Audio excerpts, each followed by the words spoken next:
Kat Daddi is a local multi-instrumentalist and artist who has had his hands on almost every musical instrument. Today, I talk one-on-one with Moon about what he's working on right now for this edition of Quintin's Close-Ups. And if you haven't already, subscribe to my YouTube channel and like Quintin's Close-Ups on Facebook. Kat Daddi, welcome to Quintin's Close-Ups. How you doing, Brother Quintin? I'm doing just great here. I know that you are a Charleston-based artist here in the Low Country, and you hail from the DMV area of Washington, D.C. Since 2015, you have gone through many music evolutions, obviously from being an MC to now a guy with a piano to a full live looping experience, blending different genres of music from classic rock to trap, with no stone unturned, obviously.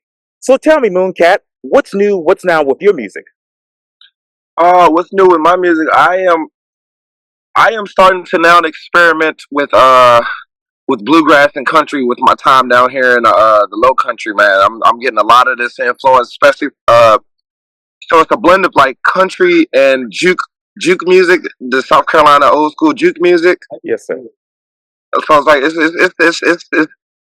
it's evolving from the things that I'm starting to hear in the communities I'm starting to put myself a part of, and then being in the and then especially working at Poorhouse now, I'm getting exposed to a lot of different things. Yes. And so, I always, for me as as a musician, I told myself I would never limit myself just to one thing or just to one type of sound. So and then I'm also getting the opportunity to play with some rock bands out here. A local band called Gator Food. Shout out to my brother Kurt Sauer for taking me in. So I'm learning a lot from him, and it's definitely blending into my personal music now. Like I have a like, so example for that, I have a song Landslide like by Stevie Nicks that I remixed. Okay. That I've turned into a whole like almost like a 90s boom bap experience for Stevie Nicks. Wow, that's really amazing. So let me ask you this, Kat.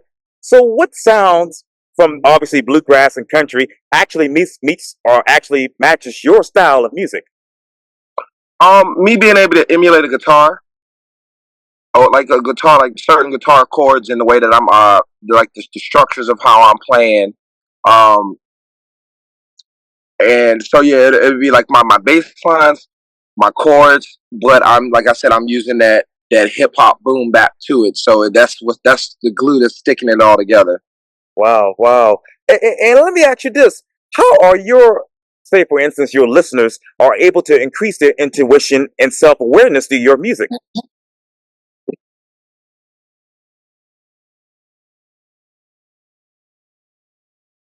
You're able to increase your intuition and self-awareness through my music by being there live with me. Because one thing I pride myself on is making it a community-based event. A lot of times when I have shows and I may be quote unquote headlining, I'm always having people come up on stage with me, join me. Like they might have just came for the show, but they don't know I'm gonna pull them on stage.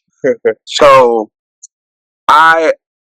it increases people because you become part of the experience, and that's what I really want every show to do. Like I played Chico Feo this Friday, and like sometimes I'll drop little like Easter eggs in my music sets. Like I might play like a certain sample from someone. So like perfect example, I play the Vanessa Carlton sample, and I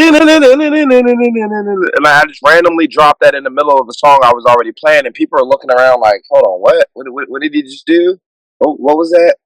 And then I stopped the song and I played the sample again, and that prepped everybody to start singing. Nobody knew they were going to start singing. I didn't know everybody was going to start singing, so I played the dun dun dun dun dun dun dun, and all I hear is it goes quiet, and I miss you.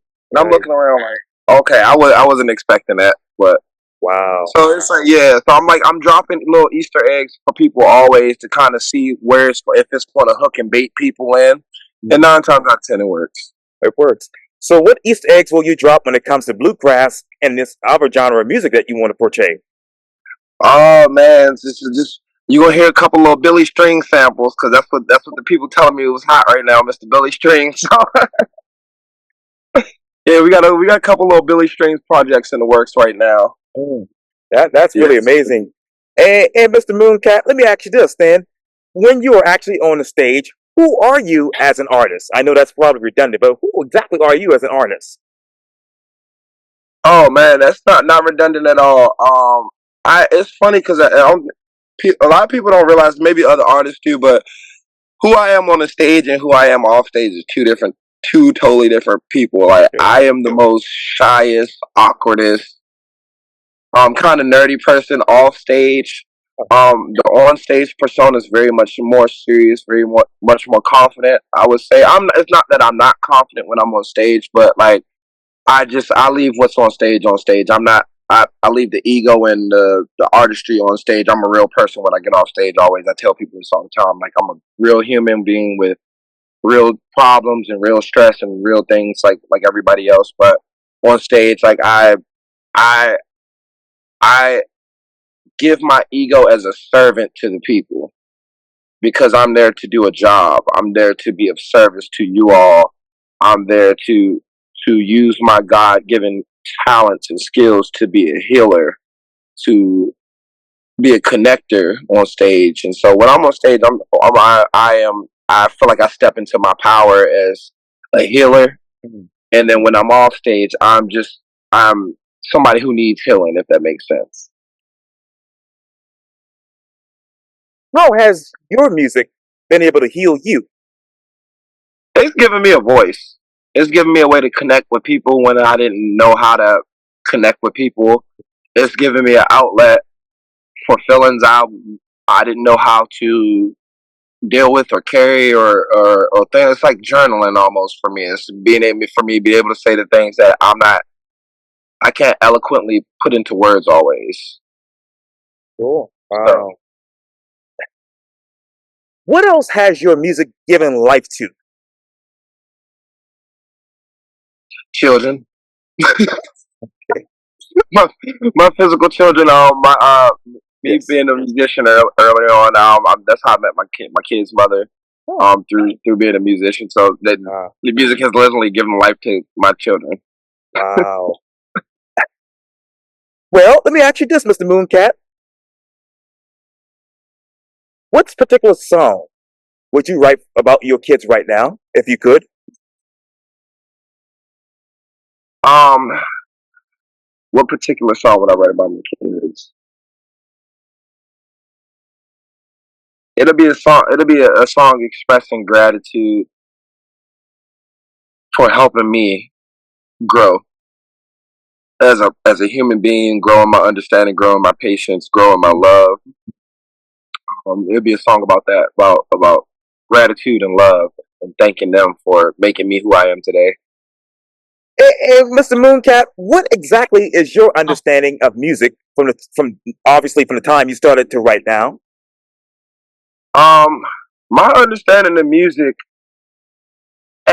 from when I first saw it, it was just something that just made me feel good, and that's what I saw. It was something I saw how it affected me, and then when I actually got more into it, I saw how I affected other people. So now, music is music is for me. It really is just like it's become another language. It's a way that I converse with people. It's a way that I talk to the world. It's a way that I talk to that I know the universe talks to me, whether it be like me listening to the squirrels chatter or like the birds singing on the beat and stuff like that. It has become a language of the world of God. So Wow. Wow.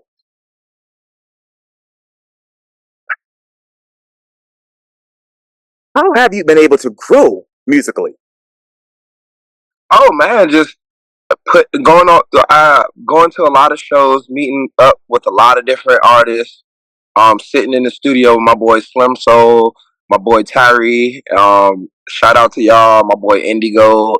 Um, and just be like I said, working at Poorhouse really has been able to I'm seeing a lot of good music. I'm seeing a lot of things I would never see had I just stayed in Washington D.C. and just stayed in stayed in my normal little space and circle and stuff like that. It's the fact that I'm able to travel the way that I am and go different places is that's definitely helping. Like I said, expose me to different things. And like, oh man, like I haven't heard a drum beat like that. Oh wow, listen to how he's playing that bass line. Listen to how he's hitting these chords and everything. So That brings me to my next question. How have you been able to step outside of your comfort zone as an artist? Oh man, experimenting in the studio while I'm practicing by myself mainly, and I gotta do things in private first to kind of see how Yeah. I can work it out, and then I do little test runs where I'll make a little, maybe like a 30-second clip online, and I'll post online on my stories and kind of gauge people's reactions from there to kind of see, like, okay, well, I think this is cool. Let's see what everybody else thinks, and based on people's reactions, then I'll take it to a live set and I'll play it in the live set. So Mm. it goes through me Yes, sir. online, a little snippet online, and then to like the actual live event. And what is your audience reaction to your music today? Um, man, it's funny because I would never know, and I wouldn't believe people when they tell, "Oh, you did a good job." I just think, people just telling you whatever they want, whatever you want to hear.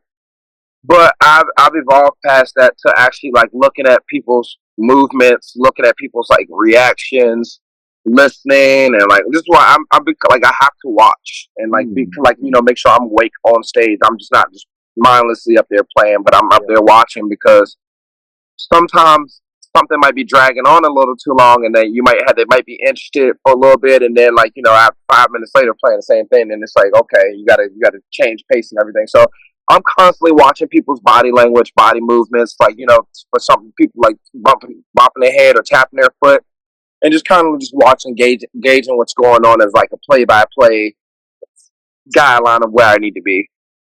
And that brings me to my next question, Mr. Mooncat. Trending wise, what else are you keeping your eyes on next when it comes to music? Oh man, crowd participation, uh energy, So, and having props for people to play with and stuff like that, and like like I said, I want to all every show I do, I want people to be engaged. I want even if you don't know my music, I want to have something in there that even if it's like just a hook that you can sing, or have something like some cool balloons, or just something like a free sticker or something there for you so you can remember that experience. what experience do you remember that you have actually carried on throughout your entire music experience? Man, just the energy of a big band, like big band energy, like one of those, like you seeing like a 10-piece band on stage. Yes. I I That has inspired me to see, even if it's two or three of us on stage, to still carry that big band energy, and to carry that joy, and that's really what it is for me. Just carrying that joy and that pride of like doing, like, hey, I'm here to entertain, and we're gonna have a time. A time is gonna be had. You come here, you forget about your problems, you forget about your worries. You go pick those up when you leave. But right, for this time, when you in this space with me, we gonna have fun. We gonna party, and we gonna go home safe and feeling good. Cool. And this might be a silly question, Mr. Mooncat. You talked earlier about that space, obviously, when you're on the stage with the other artists and whatnot. What else do you want to bring into that space next to help you grow musically? God, God, I want to bring God into that space always. And even if you don't believe, you can feel it. It's palpable. You know. Um, I I want to bring love into these spaces. I want to bring understanding, and I want to bring connection. And like I was saying, like even with having people on stage, because like I said, I've been the guy on the other side who didn't have a platform or opportunity to share. And if you're somebody out there with a message or a word or something that needs a platform, that's what I'm there to do. To kind of, like I said, to share my platform for other people. So that's something that I want to always bring to this community, because like without that, I have nothing. Without community, without people listening to my songs, without purchasing my music, coming to my shows that I get booked for, I can't do it without the people. You know. Yes, sir.